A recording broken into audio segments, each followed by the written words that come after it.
So today we're going to solve another problem for Module 3, which is about quality and time.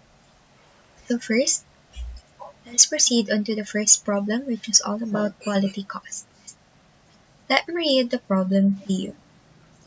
Dano Lumos, the president of Carlin Company, has recently returned from a conference made significant progress in improving quality costs from 20% to 30% of sales and to 2% to 3% of sales. She was skeptical, however, about the statistics. Even if the quality gurus were right, she was sure that her company's quality costs were much lower, probably less than 5%. On the other hand, if she was wrong, she would be passing up an opportunity to improve profits significantly and simultaneously strengthen her competitive position. In fact, she reflected on the comment of one of the quality experts. Quality has become a condition of entrance to the market. If the product is not good, it will quickly go out of business. The quality issue was at least worth exploring. Moreover, she decided that it may be too risky not to assess her company's quality performance. She knew that her company produced most of the information needed for quality cost reporting, but there never had been a need to bother with any formal quality data gathering and analysis. This conference, however, had convinced her that a firm's profitability can increase significantly by improving quality, provided the potential for improvement exists. Thus, before committing the company to a quality improvement program, Linda contacted her controller and requested a preliminary estimate of the quality costs currently being incurred. She also instructed the controller to classify the quality costs into four categories: prevention, appraisal, internal failure, and external failure costs. The controller has gathered the following information from the past year, 2008. Sales revenue is $30 million. Net income is $6 million.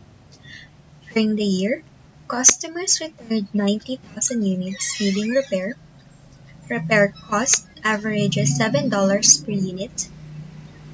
10 inspectors are employed, each earning an annual salary of $450,000.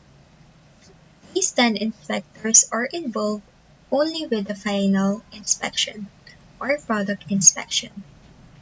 Total scrap is 90,000 units. All scrap is quality related. The cost of scrap is about $15 per unit.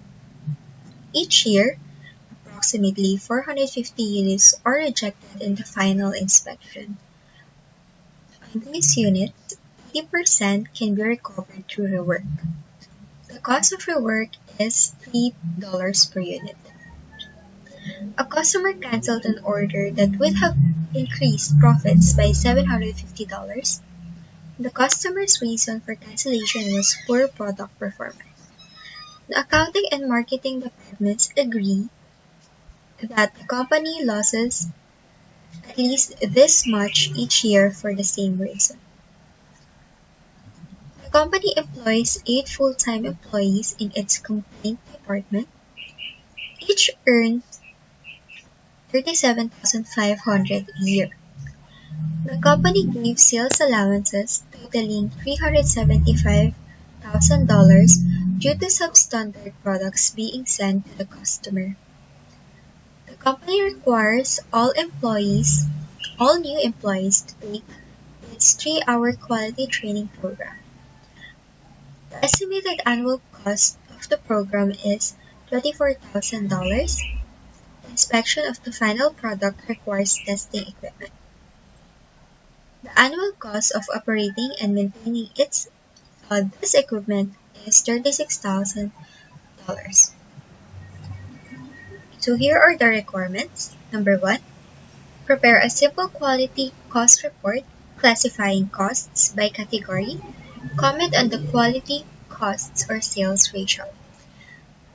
Discuss the distribution of quality costs among the 4 categories. Are they properly distributed? Explain. So now let us compute this problem in Excel.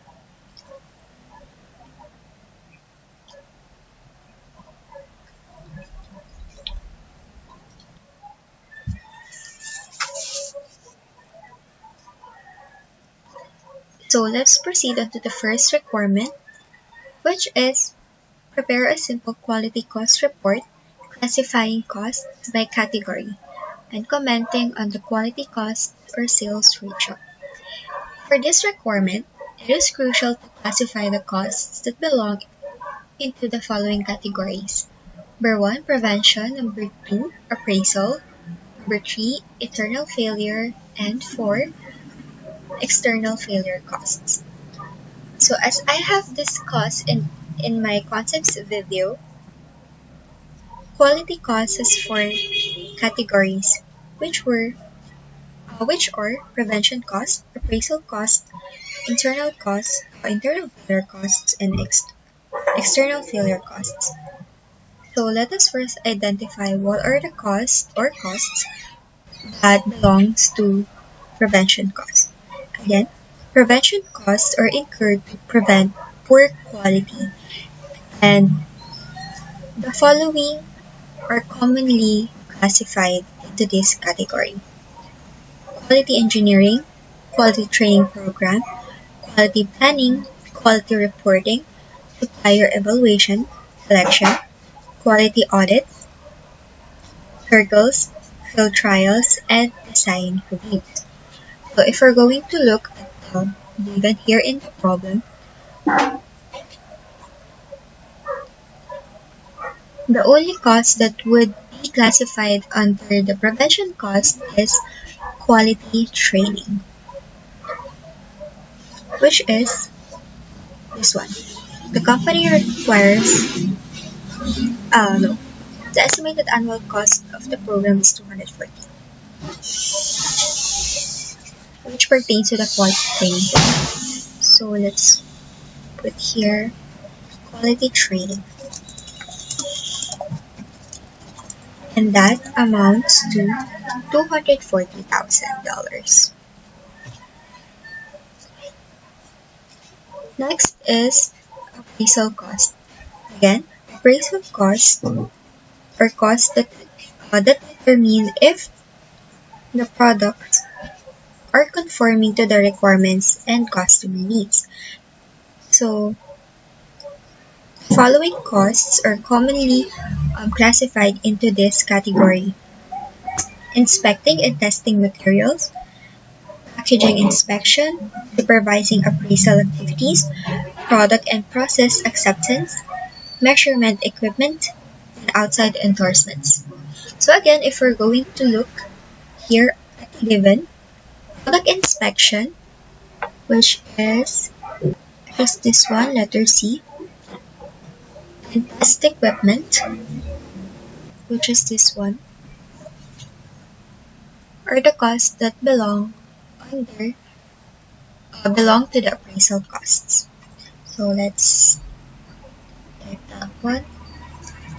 Product inspection and test equipment. So the values are for product inspection, that is the annual salary of each inspectors, which is 45,000, multiplied with the number of inspectors employed in the company. That would give us 450,000. And for the test equipment, that is $360,000. This $360,000 pertains to the annual cost of operating and maintaining the equipment that is used for the inspection of the final products. So let's get the total of the appraisal costs. and that would give us 810,000. So if we're going to add the prevention costs and appraisal costs, we would get the total control costs incurred by the company,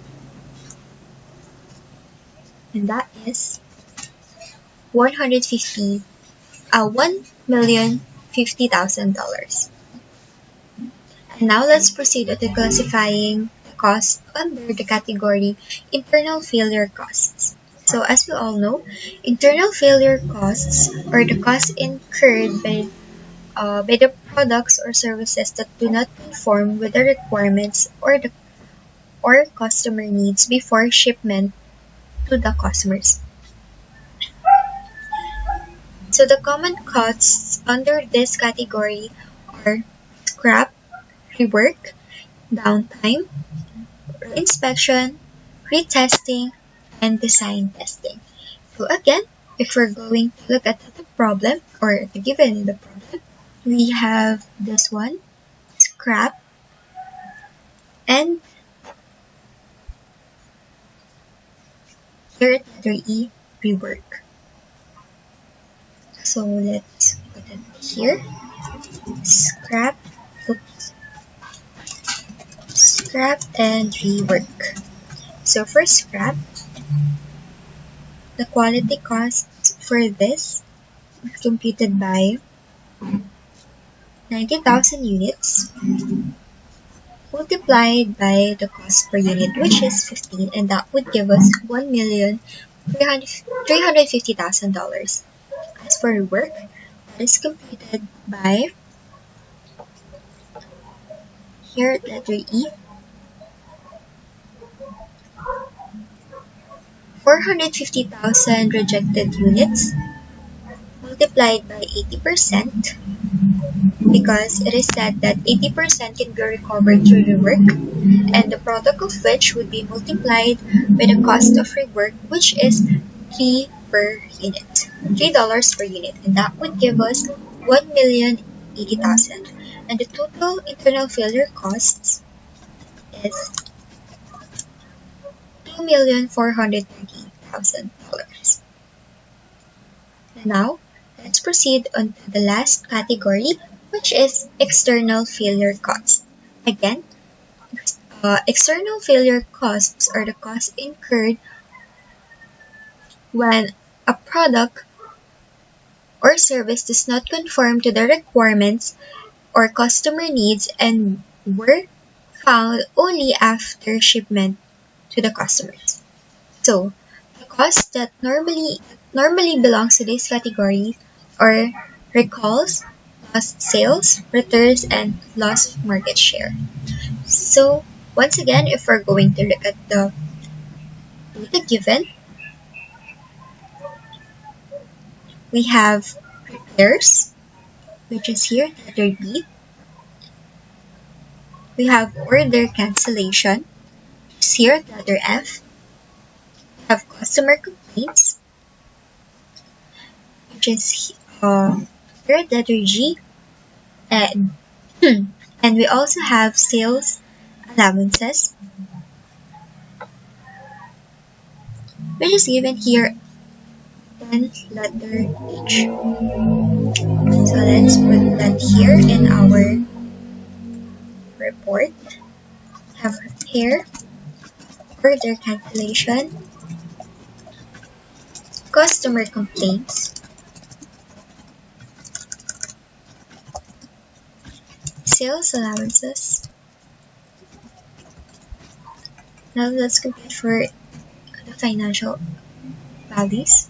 So for repair, that is 90,000 units multiplied by the average repair cost, which is $7 per unit, and that would give us 630,000. As for order cancellation, that is this one, the letter F, $750,000. For customer complaints, that is 37,500, which pertains to the salary of each employees that are working under the complaint department, multiplied by the number of full-time employees, which is 8, and that would give us 300,000.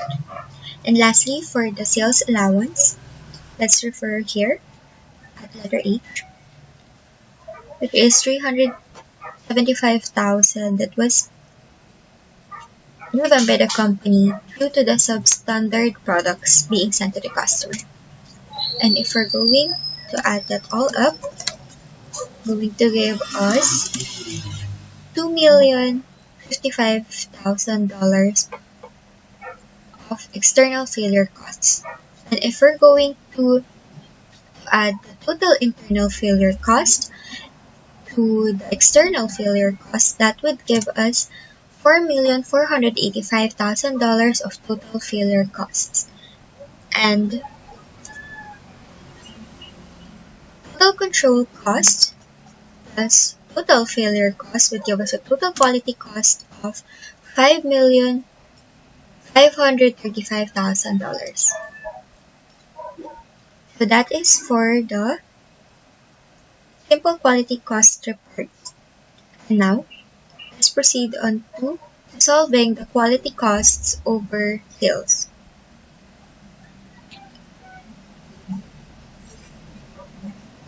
So the ratio of prevention cost to sales is computed by $240,000 divided by the sales revenue, which is $30 million. That would give us 80%. As for the appraisal costs, that is total appraisal cost of 810,000 divided by, again, by the sales revenue, which is $30 million, and that would give us 2.70%. And for the total costs, that was computed by total control cost divided by 30 million, simply the sum of these two, and that would give us 3.50%. And now for the internal failure cost. So to compute for the ratio, total internal failure cost divided by sales revenue, that would give us 8.10% for external failure cost. That's computed by $2,055,000 divided by $30 million, and that would give us $6.85. And of course, the total ratio of the total failure cost is computed by 4,485,000 divided by $30 million. That would give us 14.95%. So the total ratio of the total quality cost over sales is 5,535,000 divided by 30 million, and that would give us 18.45%. Now let's give our comments using these values.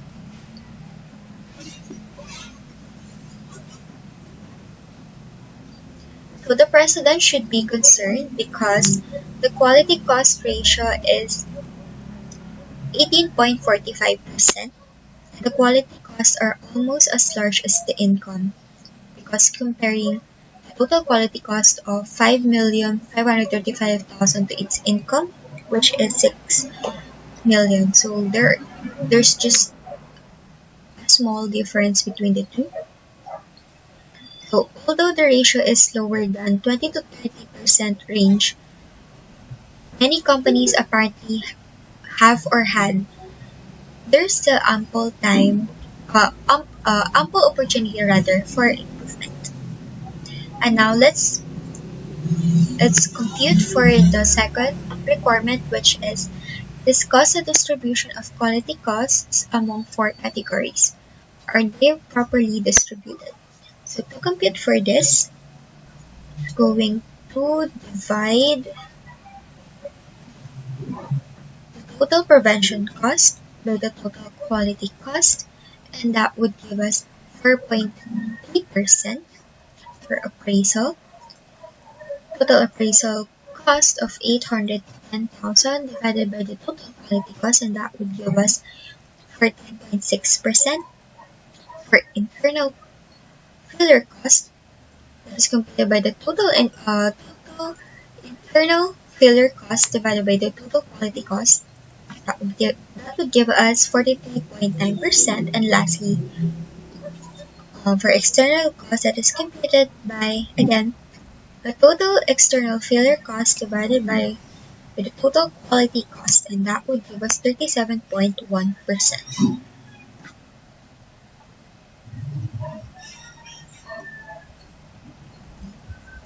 So let's give our comments with regards to these values. Here, it seems that 81%, this is computed by adding 43.9% of the internal failure cost and 37.1% of the external failure cost there. So it seems that the 81% of the total quality costs are spent on the failure costs, which is a lot. And these costs are non-value added costs and should eventually be eliminated.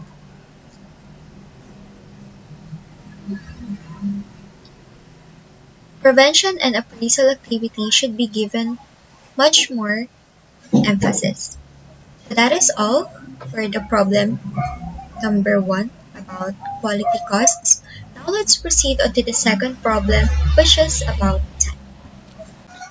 Again, let me read the problem to you. At the end of 2007, Everett Company implemented a low-cost strategy to improve its competitive position. Its objective was to become the low-cost producer in its industry and enhance its profitability. To lower costs, Everett undertook a number of lean improvement activities.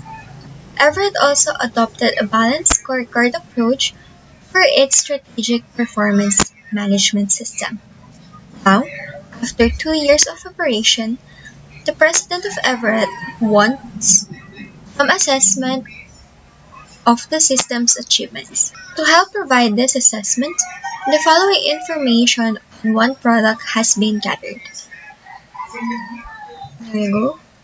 Given all the information above, compute the following measures for 2007 to 2008. Number 1, theoretical velocity and cycle time. Number 2, actual velocity and cycle time. Number 3, percentage change in post-purchase costs for 2008. Labor productivity. Number 5, scrap percentage of total materials issued. Number 6, percentage change in actual product cost. 7, percentage change in inventory days. 8, defective units, percentage of total units produced. Number 9, new customers per unit of unit. Number 10, hours of training. Number 11, selling price per unit. Number 12, total employee suggestions. Number 13, percentage of revenue from new customers. Number 15, market share. And lastly, percentage change in sales revenue.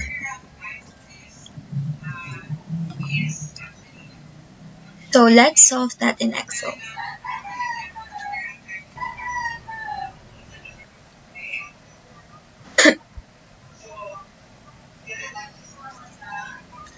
As you can see, I have already placed the information here and the requirements here. So first, let us solve theoretical velocity. Theoretical velocity is computed by dividing the units produced over ideal time. So to solve this, theoretical annual capacity in 2007 divided by production hours available for 2007 as well. And that would give us 2.4 units per hour. And for 2008, that is computed by dividing the theoretical annual capacity in 2008 by the production hours available in 2008 as well. And that would give us 2.4. And for the theoretical cycle time, that is computed by dividing minutes over theoretical velocity, or simply minutes over unit. So this is computed by 60 minutes divided by the theoretical velocity in 2007, and that would give us 25. As for 2008, that is computed by, again, 60 minutes divided by the theoretical velocity in 2008, which is 2.4. That would give us 25 as well. Excuse me. Now, letter B, let's compute for the actual velocity and actual cycle time. Actual velocity is computed by dividing the actual units over the actual time. So this is computed.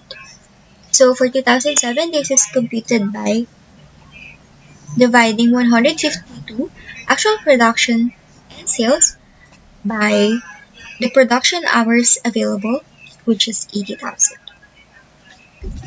And that would give us 1.9. And for 2008, it's computed by dividing 176,000 actual production and sales by 80,000, which is the production hours available in 2008, and that would give us 2.2. And for the actual cycle time, this is computed by dividing 60 minutes or 1 hour by the actual velocity. So, for 2007, 60 minutes divided by 1.9, that would give us 31.58. And for 2008, it's completed by 60 minutes divided by the actual velocity in 2008, which is 2.2, and that would give us 27.27.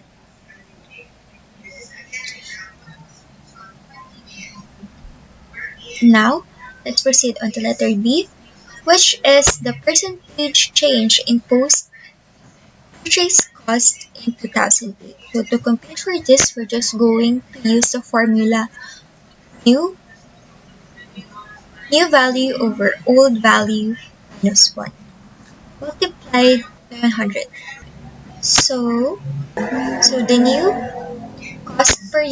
purchase costs per unit is 10 divided by 20, which was the post-purchase cost per unit in 2007, plus 1. And that would give us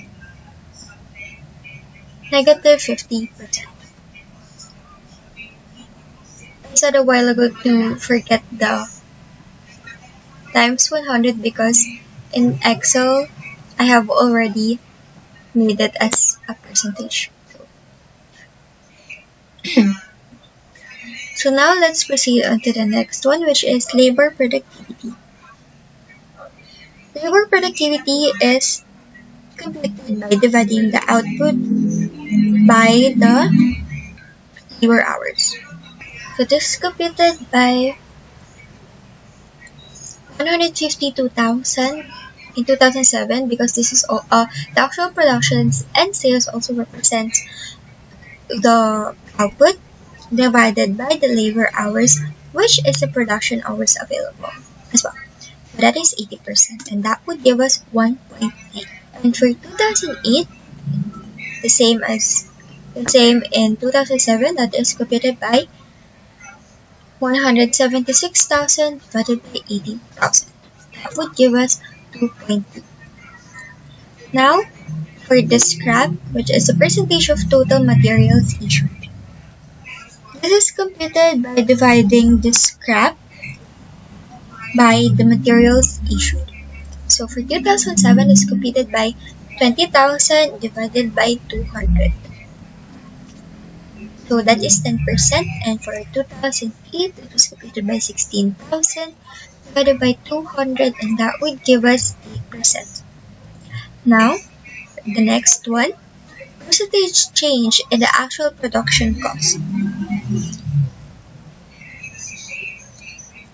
So for 2008, it is computed by dividing the actual cost per unit in 2008 by the actual cost per unit in 2007 minus 1. That would give us negative 20%.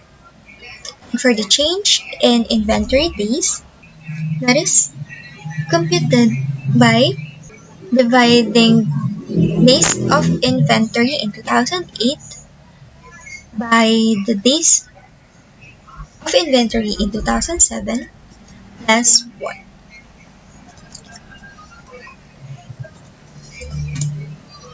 That would give us negative 50%. So for the next one, which is defective units, percentage of total units produced. So to compute for this, we're just going to divide the defective units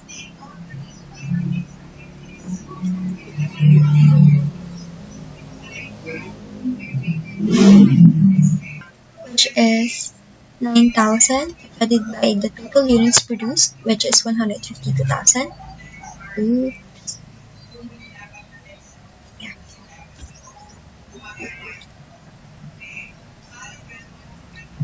That would give us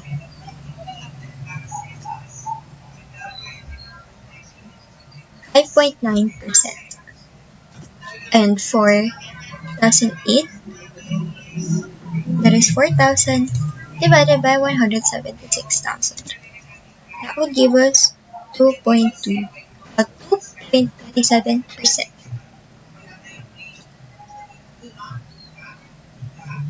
Okay, for the next one, new customers per unit of output. This is computed by dividing number of new customers by actual production and sales or output. That is 0.03%. 0.03 rather. And for 2008, it's computed by 16,000 divided by 176,000, and that will give us 0.09. And then for the hours of training, just going to copy the hours of training provided in the problem, which is 200 for 2007 and 800 in 2008. And selling price per unit. So we're just going to copy as well, which is 300 for 2007 and 280 in 2008. So now, let's compute for the total employee suggestions. Total employee suggestions are computed by multiplying the number of workers, which is 40, multiplied by the suggestions per employee, which is 2 in 2007, and for 2008, that is 40 multiplied by 6, and that will give us 240. Now let's proceed to the next requirement, which is percentage of revenue from new customers. So this is computed by dividing the number of new customers for 2007, which is 4,000, by the actual production and sales for the output. And that would give us 2.63%, while for 2008, it is 16,000 divided by 176, and that would give us 9.09%. And lastly, for the, oh, not yet last, is that it? The last one. So for the market share, of course, for 2007 it is 20%, and for 2008 it is computed by dividing 176,000 outputs in 2008 by the sum, by the quotient rather, of 152, the 152,000, the actual production and sales in 2007, by 20%, and then going to add 20,000 because the total market is increased by 20. So why do we have to divide 152 by 20%? We did that to compute for the total market in 2007, and then after getting that, we're going to add the 20,000 because it is said that the total market increased by 20%. 20,000 units from 2005 to 2006. So that would give us 22.56%. And then lastly, change in sales revenue. This is computed by dividing the product of 176,000 in 2008 by its selling price per unit, which is 280, divided by the product of 152,000 outputs in 2007, multiplied by 300 minus 1. And that would give us 8.07%. So that is all for the problem about